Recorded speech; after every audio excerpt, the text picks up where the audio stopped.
Assalamualaikum warahmatullahi wabarakatuh. Hamdan wa salaman amma ba'du. Allahumma sholli ala Muhammad wa ala ali Muhammad. Rabbi shrah li sadri wa yassir li amri. Wahlul 'uqdatam min lisani yafqahu qawli. Rabbana la ilma lana illa ma 'allamtana innaka antal alimul hakim. Saudaraku sekalian, dimanapun kita berada, semoga kita semua selalu dalam kesehatan baik jasmani maupun rohani, dimurahkan rezeki kita, dimudahkan segala urusan kita, dijauhkan dari penyakit, musibah, dan seluruh mara bahaya. Selalu dinaungi oleh rahmat serta anugerah dari Allah, dimanapun dan kapanpun kita berada. Pada kesempatan kali ini, saya membagikan doa, yaitu doa yang biasa dikenal dengan istilah Ismul A'dham. Doa ini biasa diijazahkan oleh para kiai, para guru kita, untuk kita semua, dan berfungsi untuk memenuhi seluruh hajat kita. Dengan berdoa menggunakan Ismul A'dham ini, insya Allah semuanya terkabulkan. Ismul A'dham adalah sebuah doa yang mana di dalamnya terdapat rangkaian nama-nama Allah Subhanahu wa Ta'ala yang indah, yaitu Asmaul Husna. Jadi Ismul A'dham ini intisari daripada Asmaul Husna, sehingga ketika kita rajin membaca Asmaul Husna secara keseluruhan, maka dipastikan kita membaca Ismul A'dham tersebut. Nah, berdoa dengan menggunakan Ismul A'dham lebih cepat terkabulkan, karena pada saat kita berdoa dengan menggunakan Ismul A'dham ini, cahaya yang terpancar dari doa tersebut tidak terhalang oleh apapun. Bahkan pintu-pintu langit terbuka lebar hingga menembus lapisan langit yang tertinggi, yaitu melewati Sidratul Muntaha, di mana Rasulullah Shallallahu Alaihi Wasallam melakukan Mi'raj atau dipanggil oleh Allah Subhanahu Wa Taala pada saat menerima kewajiban sholat 5 waktu.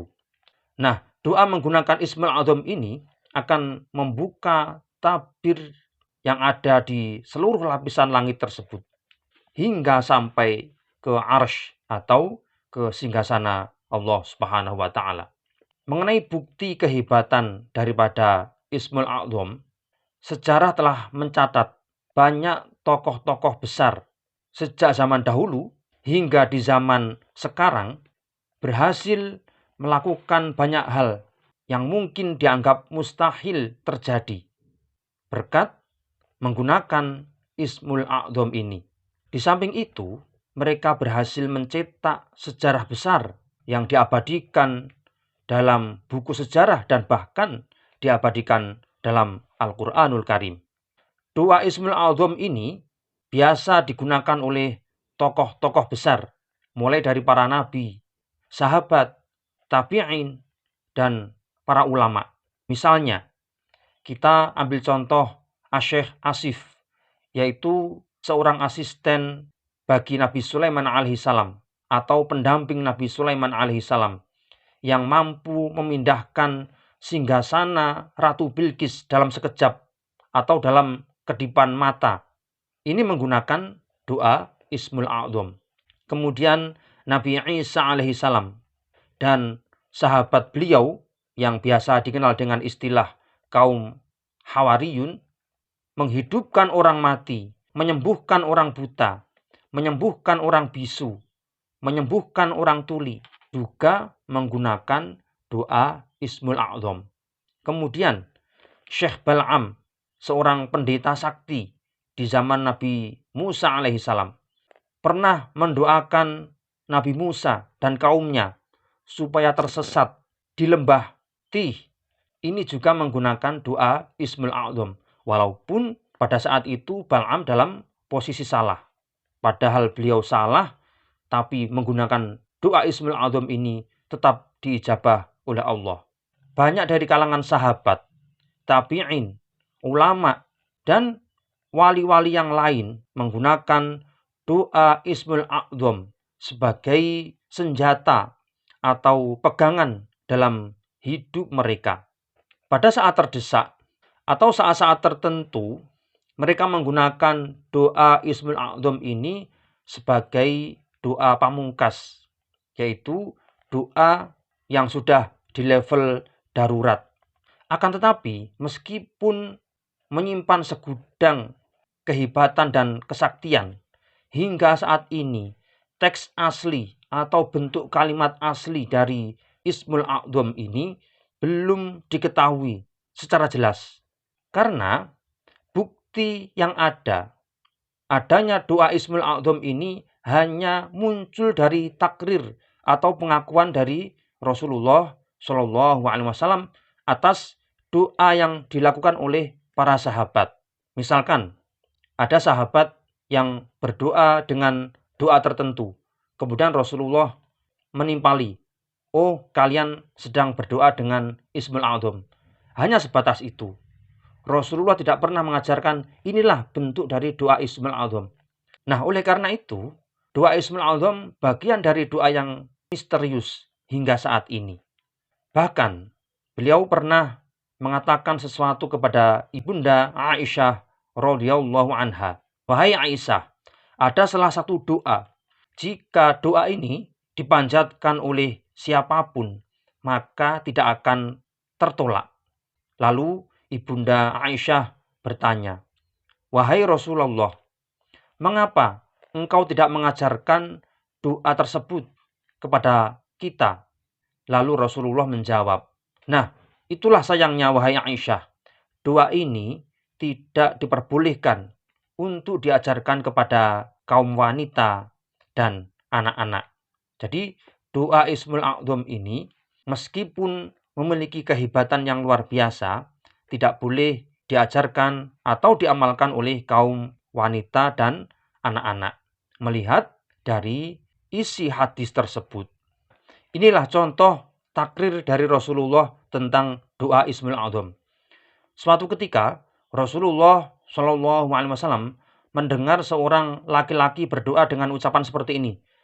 Allahumma inna nas'aluka bi annana nashhadu annaka antallahu la ilaha illa antal ahad as-samad lam yalid walam yulad walam yakul lahu kufuwan ahad.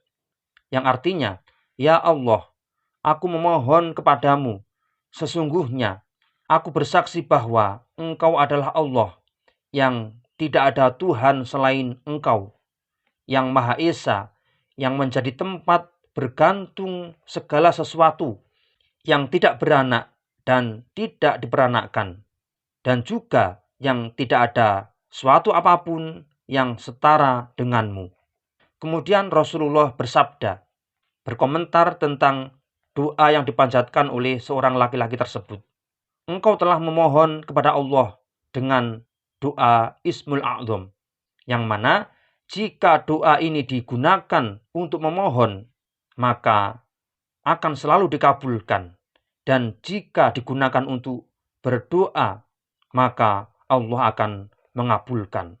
Hadis ini diriwayatkan oleh Abu Dawud, At-Tirmidzi, Ibnu Majah, Ibnu Hibban, Al-Hakim, dan Abdullah bin Buraidah.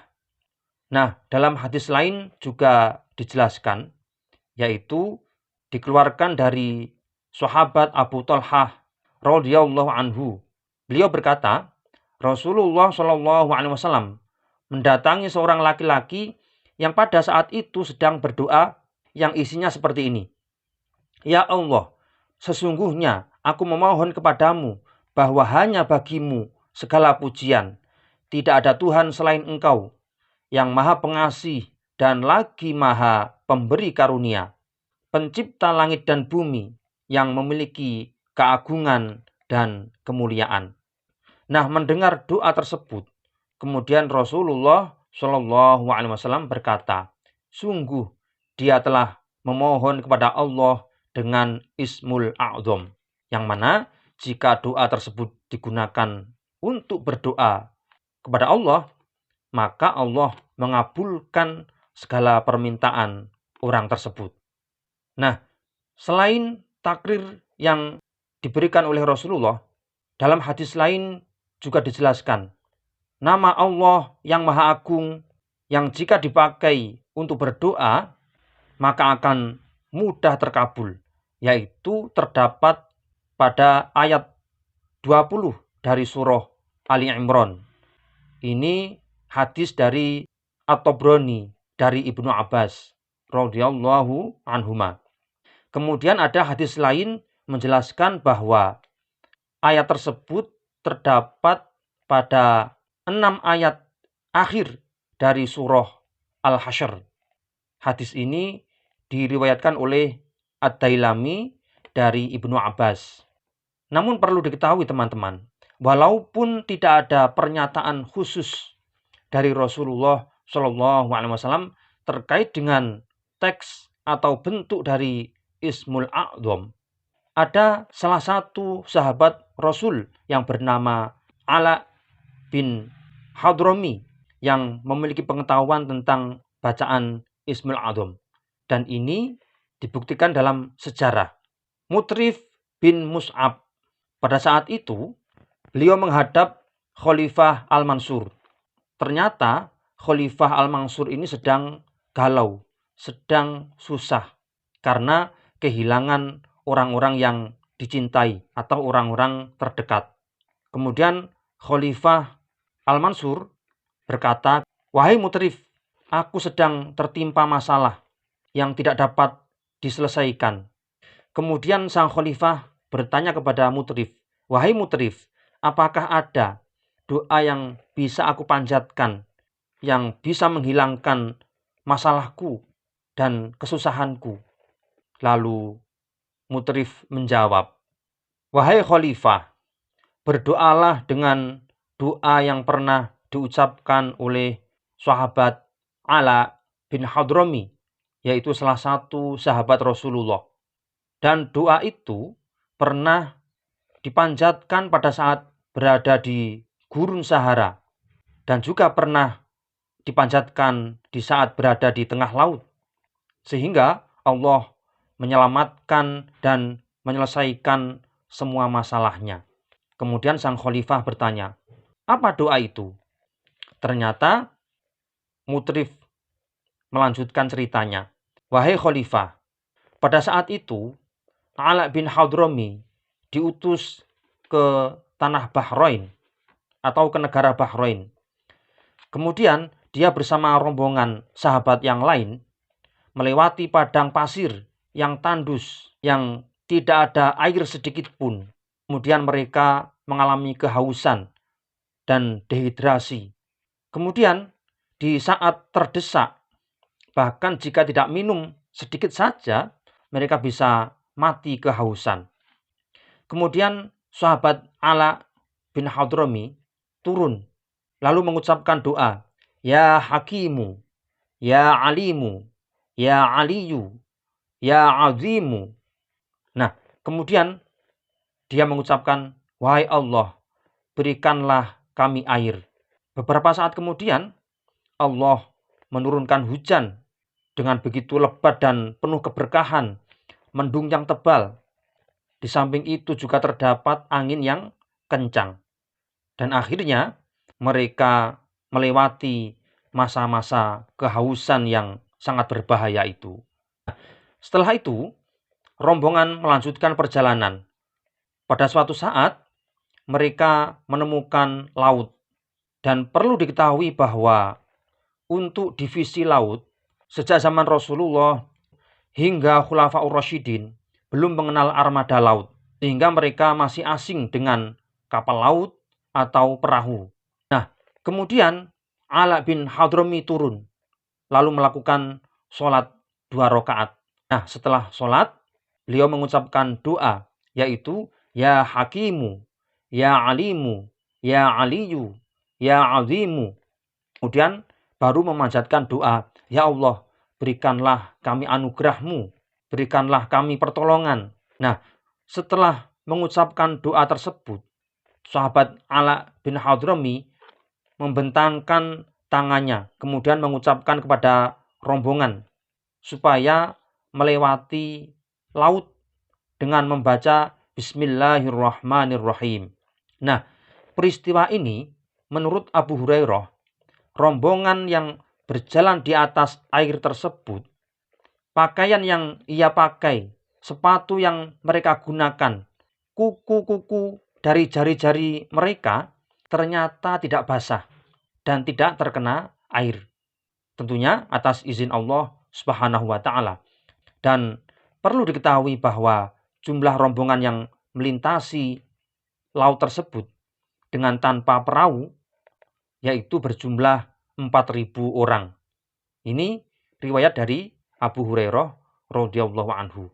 Nah, mendengar cerita dari sahabat Mutrif tentang doa yang dibaca oleh sahabat Ala bin Hadrami, Khalifah Mansur langsung membaca doa tersebut. Dan sejak saat itu dihilangkan seluruh masalahnya oleh Allah Subhanahu wa taala dan diselamatkan dari penyakit apapun. Saudaraku sekalian, itulah bukti dari Ismul A'zam yang hingga saat ini masih tergolong misteri dari sisi teks atau bentuk doa itu sendiri. Nah, untuk lebih amannya, kita membaca doa Asmaul Husna setiap hari. Sehingga meskipun tidak kita sengaja, pasti kita akan membaca doa Ismul A'zam. Sehingga tidak salah jika seseorang rajin berdoa dengan Asmaul Husna, doanya pasti terijabah karena di dalamnya terdapat Ismul A'zam. Bisa disimpulkan, pertama, doa Ismul A'zam kalimatnya Allahumma inna nas'aluka bi annana nashhadu annaka antallahu la ilaha illa antal ahad as-samad lam yalid wa lam yulad wa lam yakul lahu kufuwan ahad. Kemudian ditambah ya hakimu, ya alimu, ya aliyu, ya azimu. Lalu kita panjatkan doa apa yang menjadi hajat kita. Semoga seluruh doa kita dikabulkan oleh Allah Subhanahu wa taala.